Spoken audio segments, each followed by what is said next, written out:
नवल किशोर को लाइए और अनुप्रिया को लाइए। नवल किशोर, अब आपने सुन लिया आरपी सिंह जी कह रहे हैं आप हार रहे हैं, इसीलिए नया नैरेटिव गढ़ने के लिए आपने ये मुद्दा पकड़ लिया है। हो जाएगा आराम से, 2 महीना है अभी। नवल किशोर, तो देखिए, राज की बात तो लगता है यही है कि आरपी सिंह जी को इलेक्शन कमीशन ने बता दिया है कि आप जीत रहे हैं और आरजेडी हार रही है, और यही कारण है पूरे बिहार में जो आज सड़क पे चक्का जाम है, यही कारण है। कारण ये नहीं है मानक जी, कारण ये है, और राज की बात ये है कि जो 2:1 से चीफ इलेक्शन कमीशन बने हैं, तो ये नया भारत में नया चुनाव आयोग है, और नया चुनाव आयोग कुछ नया करने का प्रयास कर रहा है कि हम कैसे समर्पित अपने आप को घोषित करें सरकार के सामने, इसके नए नए तरीके ढूंढ रहे हैं। ये पूरे 1 साल में लोकसभा चुनाव 2024 के बाद जून 24 से लेकर जनवरी 25 के बीच में स्पेशल समरी रिवीजन हुआ। आपको भी मालूम है, चुनाव आयोग ने पॉलिटिकल पार्टी को बताया, और उसके आधार पर जनवरी 25 में उन्होंने इलेक्टोरल रोल को पब्लिश किया, और पब्लिश करने के बाद हम लोगों से उन्होंने बातचीत की, और बातचीत करके अप्रैल के महीने में 16-17 तारीख को, आपको मालूम है कि 16-17 अप्रैल को उन्होंने दिल्ली में सारे रजिस्टर्ड पॉलिटिकल पार्टी बिहार के उन्होंने दिल्ली में बुलाए, जदयू भी थी, भाजपा भी थी, सबको बुलाया और कहा कि हमने अपना काम बहुत अच्छे से किया है। अब ये आपकी बारी है कि जो वोटर छूट गए होंगे उसको बीएलए को के स्तर पे उसको जुड़वाने का आप काम करें। और वो एक तरह का 2 दिन का कार्यशाला था, जिसमें खुद चीफ इलेक्शन कमीशन मौजूद थे, वहां पे सारे अपने साथी संगियों के साथ वहां मौजूद थे, और उन्होंने बात यह मन से कही। पता नहीं वह एक्सरसाइज झूठा था, फर्जी था, घटिया था, अविश्वसनीय था, ये तो वही बताएंगे। और ये काम चल रहा था, सारे पॉलिटिकल पार्टी अपना अपना काम कर रहे थे। एकाएक जून के महीने में 20 तारीख को वो बोलते हैं कि सारा जो एक्सरसाइज है वो फर्जी है, इसमें बांग्लादेशी आ गए हैं, फर्जी वोटर आ गए हैं, शहरीकरण से वोट में फर्जी आया है। पता नहीं उनको किसने ज्ञान दिया कि शहरीकरण से वोट का जो है हेराफेरी हो सकता है, पता नहीं ये कहां से ज्ञान है उनको। ये तमाम तरह की बातें वो जून में आते हैं और कहते हैं कि 1 महीने के अंदर में हम पूरे बिहार के वोटर लिस्ट को शुद्धिकरण कर देंगे। वैसे ही जैसे गंगा जल छीट कर किसी को शुद्ध कर दिया जाता है, चाहे कितना भी पाप किया होगा वो शुद्धिकरण कर देंगे। ये तमाम तरह की बातें जो कर रहे हैं ना, वो लग रहा है कि किसी न किसी के इशारे पे कर रहे हैं। एक और चीज मैं आपको बता देता हूं, बिहार में माननीय तेजस्वी यादव नेता प्रतिपक्ष, महागठबंधन के नेता प्रेस कॉन्फ्रेंस महागठबंधन का कर रहे हैं, और चुनाव आयोग अपने ट्विटर हैंडल से मिसलीडिंग लिख रहा है, जिसमें कि सारे डॉक्यूमेंट एक एक डॉक्यूमेंट दिखाकर तेजस्वी जी प्रेस कॉन्फ्रेंस करके बता रहे हैं कि हमारी समस्या क्या है और ये हमारी बात मान क्यों नहीं, सुनना भी नहीं चाहते हैं। उसका एक और उदाहरण है कि उन्होंने 10 जून को एक खत लिखा था हर एक पॉलिटिकल पार्टी के पास, और टाइम दिया था जुलाई 10 को मिलेंगे सबसे।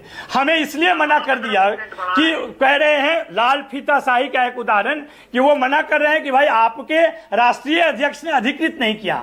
अब ये बताइए कि चुनाव आयोग को यह बताने के लिए 1 दिन पहले बता रहा है, आपके पास पार्टी के तरफ से चिट्ठी गया, किसने चिट्ठी भेजा आपको मालूम है, आपको उसके बदले में जवाब देना चाहिए था कि ये चिट्ठी ऐसा नहीं है, ऐसा होना चाहिए।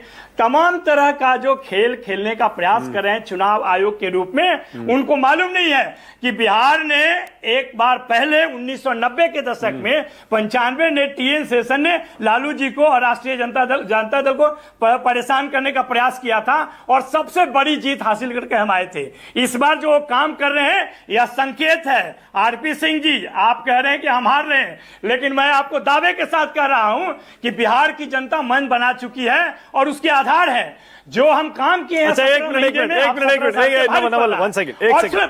10 सेकंड रोकिए मत, प्लीज 10 सेकंड रोकिए मत, ऐसा मत कीजिए। मानक आप तय करते हैं कि कौन कितना बोलेगा, लेकिन 10 सेकंड दे दीजिए। मैं सिर्फ कह रहा हूं 2 बात। 17 महीने में जो हमने काम किया बिहार के जनमन में वो घुस चुका है, और वो लोग मन बना चुके हैं। दूसरी बात, जो हम घोषणाएं कर रहे हैं, वो चाहे माई बहन मान योजना की घोषणा कर रहे हैं, या पेंशन 400 से बढ़ाने की बात कर रहे हैं, या युवा आयोग की बात कर रहे हैं, या सरकार जाती हुई सरकार, गिरती हुई सरकार, ध्वस्त होती हुई सरकार, उसी का अनुकरण करके यह सोच रही है कि हम बिहार की जनता को मन बदलने से रोक लें, ऐसा नहीं ठीक होगा। है, ओके। तो ये दोनों स्तर पर जो रोकने का अब मैं प्रयास आपसे हो रहा दो है, तीन छोटे छोटे उसको सवाल बिहार की पूछ रहा जनता हूं खारिज और करेगी। बड़े बुनियादी सवाल हैं, और कोशिश करिएगा कि आप उस पर साफ जवाब दें, क्लियर स्टैंड लीजिएगा। क्या जो इलीगल लोग हैं बिहार में, इलीगल गैर कानूनी तरीके से घुसे और रह रहे हैं, उनको वोटर लिस्ट से हटाना चाहिए या नहीं हटाना चाहिए? पहला सवाल। नहीं, बिहार में तो सरकार ही इलीगल है, आप कहां लीगल इलीगल की बात कर रहे हैं? ये 20 साल की जो सरकार है, इसने क्या चुनाव नहीं, देखिए वोटर बनाना चुनाव आयोग का काम है। 2003 के बाद चुनाव आयोग को ये बताना चाहिए कि ये फर्जी काम, इलीगल काम उसके निर्देशन में हुआ है। आर्टिकल 326 के अंदर में यह काम उनका है, वोटर बनाना।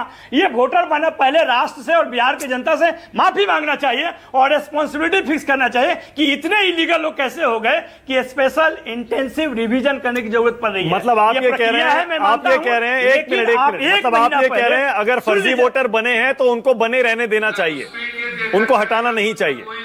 बिल्कुल नहीं, नहीं, मैं तो कह रहा हूं कि फर्जी वोटर नहीं, फर्जी चुनाव आयोग है, फर्जी सरकार की मंशा है, फर्जी वो लोग हैं जो ये बात सोचते हैं। क्यों?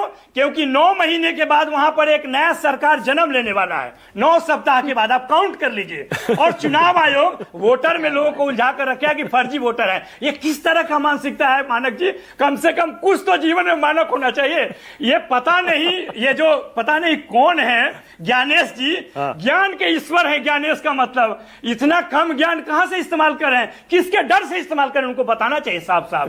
और हम तो साफ ही बोलते हैं, आपको जरूर लगेगा कि हम खिलाफ बोल रहे हैं, लेकिन देखिए नवल किशोर, आपकी बात से ये क्लियर हो गया कि आप नहीं चाहते कि जो गैर कानूनी तरीके से वोटर लिस्ट में नाम जोड़े गए हैं उनको हटाया जाए।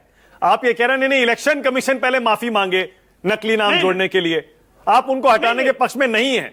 ये क्लियर हो गया आपके जवाब से? नहीं, अरे मैं तो कह रहा हूं कि इसी वोटर पे, इसी फर्जी वोटर पे 40 एमएलए, 40 एमपी चुने गए। 40 एमपी नहीं होते तो एनडीए की सरकार नहीं होती। ठीक है, बिहार का अगर 40 खारिज कर दिए तो आज ही सरकार अनुप्रिया जवाब दे रही है। तो फर्जी तो ये सरकार है। बिल्कुल। अब नवल